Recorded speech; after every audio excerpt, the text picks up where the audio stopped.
Hoy, Lauren! Lauren, sandali lang. Hoy, Bakit ba? Kanina ka pa sunod ng sunod. gusto na naman kita makasama. Yun ang gusto ko eh.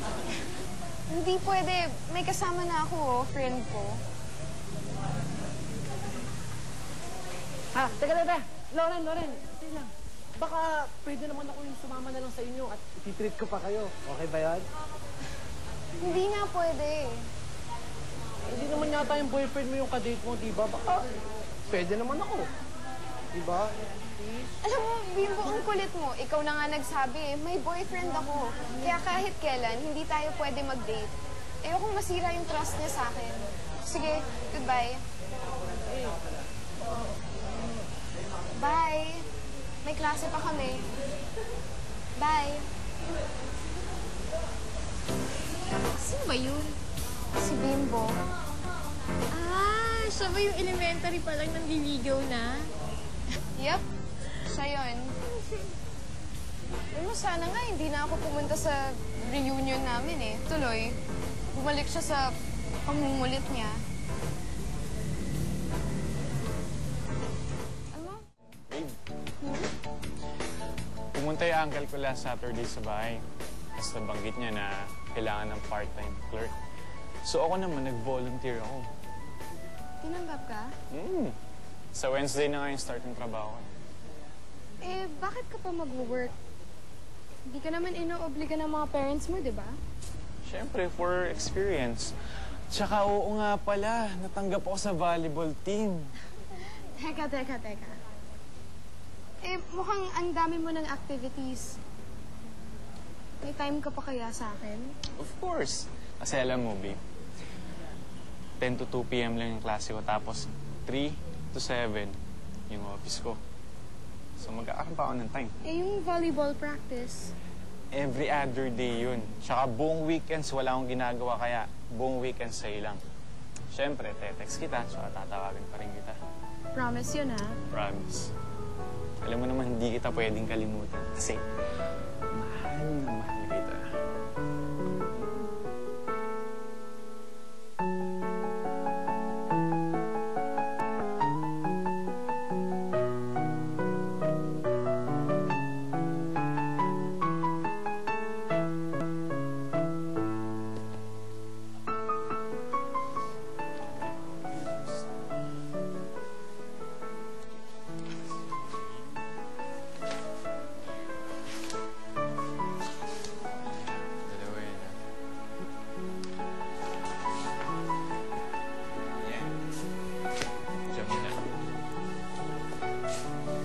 Oh!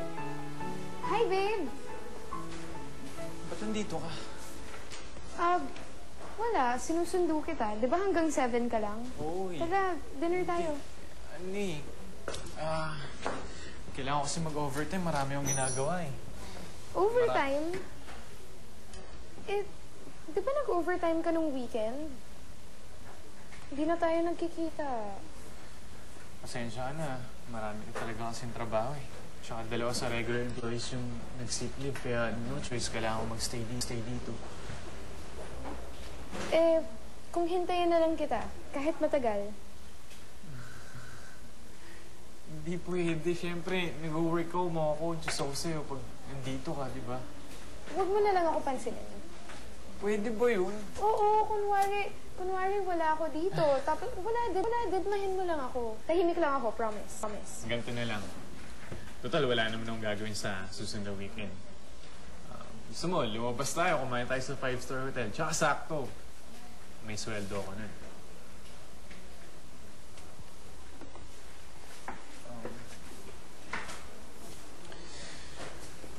Huwag ka na magtampo. Sige na nga, uwi na lang ako. Galit ka. Pasensya ka na. Ang bait talaga ng boobs ko. Very understanding. Sige.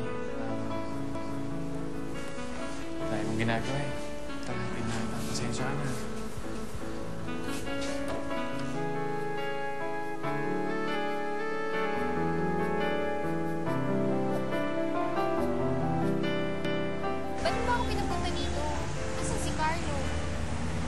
sa volleyball practice. Ah, eh di sana sinamahan mo. Didiretso na daw siya sa office pagkatapos eh. Ha? Ano ba yung boyfriend mo? Nag-a-aspire ba siyang maging CEO ng office ng uncle niya? Tsaka akala ko ba part-time lang siya mag-work doon. Ewan ko, marami daw silang trabaho ngayon eh. Busy. Ha? Uy na yun ah. Hindi siya busy sa studies niya, sa trabaho. Hindi naman sa trabaho, sa volleyball team niya. Alam mo, parang hindi ka nakasama sa listahan niya.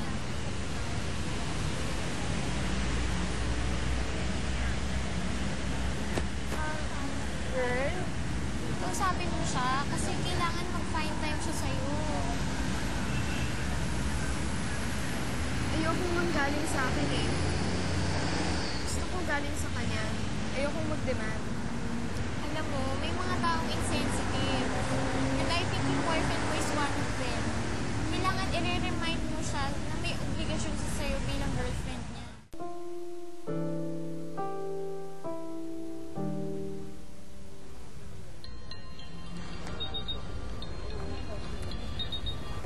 Babe? Happy birthday, babe. Babe, nasan ka na? Kanina pa ako naghihintay ah. Ha? Naku, nandito pa ako sa office eh. Kasi may biglang pinagawa yung supervisor namin. Sa office? Ba't ka pumunta ang office? Di ba nagpaalam ka na hindi ka papasok today?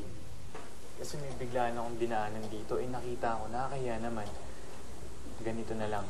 Punta na lang kita mamaya sa bahay. Hello? Hello? Hello, babes? Ayokong makipag-usap sa'yo. Hello? Lauren?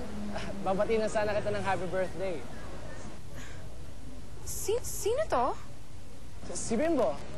Happy birthday. Thank you. Lauren, gusto sana ako sabihin sa'yo eh. May gagawin ka ba mamaya? Gusto mo celebrate natin yung birthday mo kung okay lang sa'yo. Sige. Wala akong plano. Meet tayo.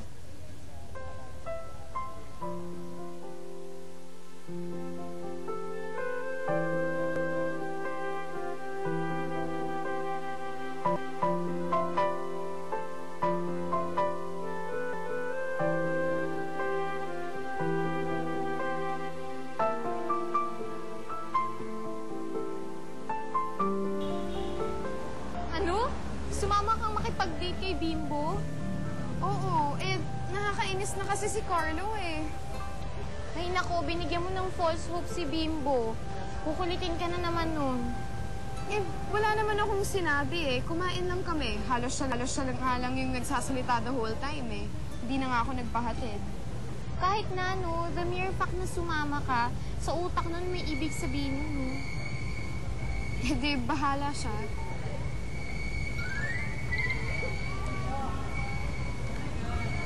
Si Carlo? Hindi. Si Bimbo. Niyaya niya na naman akong lumabas. Ay naku, wag mo nang sagutin. Unless, gusto mo ulit makipag-date sa kanya.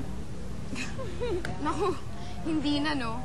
Like you said, baka binibigyan ko na nga siya ng false hope. Kaya last na yun. Good. So, kumusta naman kayo ni Carlo? Alam ba niya na nakipag-date ka kay Bimbo? Hindi nga eh, kasi tumawag lang siya. Ha? Birthday mo, hindi ka man lang pinuntahan, tinawagan ka lang. Alam mo, hindi ko na talaga gusto yung ginagawa ng lalaki yun, ha? Gusto mo kausapin ko?